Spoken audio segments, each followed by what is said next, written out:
5, 4, 3, 2, 1 start. अध्यक्ष जी, जिस समय पाकिस्तान ने भारत पर हमला किया था उस समय उन्होंने देश की रक्षा के लिए महत्वपूर्ण कार्य किया था।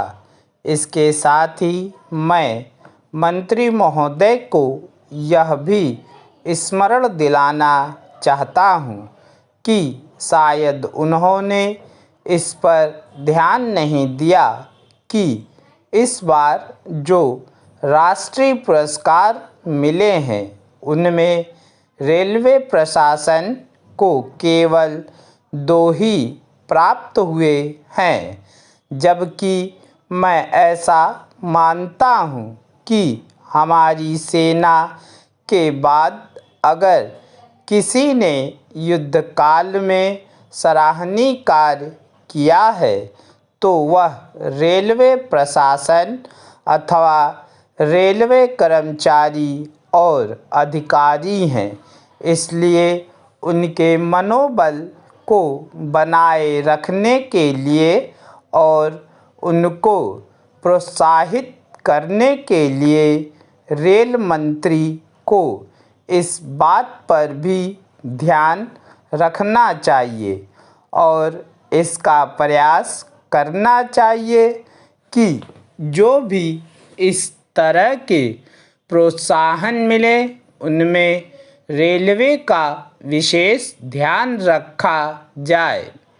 रेल मंत्री महोदय ने अपने वक्तव्य में भी रेलवे कर्मचारियों की प्रशंसा की है या उनको प्रोत्साहन दिलाया है, लेकिन यह प्रोत्साहन शांति काल भी बना रहना चाहिए।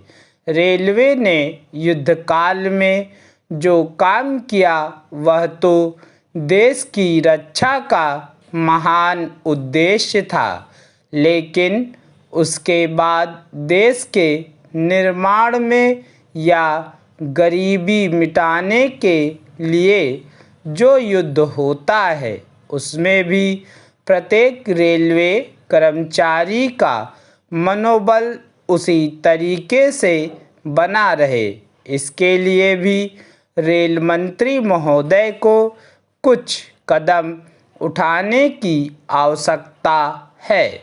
मैं ऐसा मानता हूँ कि वह किसी भी तरीके से करें, उनका तरीका कुछ भी हो, लेकिन उनको यह करना चाहिए कि जितने भी रेलवे कर्मचारी हैं, जो भी रेलवे को मुनाफा हो उनमें वह साझेदार हों।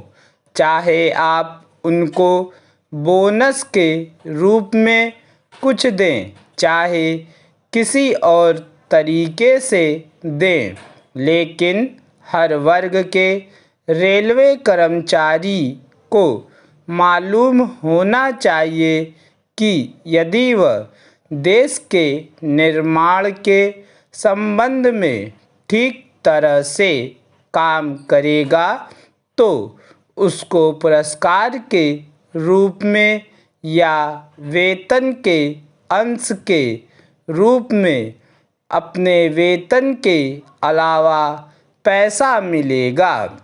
इसी प्रकार इस संबंध में मैं एक और सुझाव देना चाहता हूँ।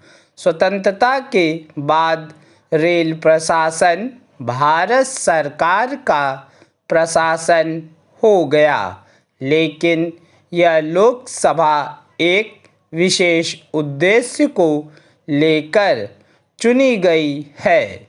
यह उस कार्यक्रम का एक नमूना ही है। गांधी जी ने जीवन के सभी पहलुओं पर प्रकाश डाला था।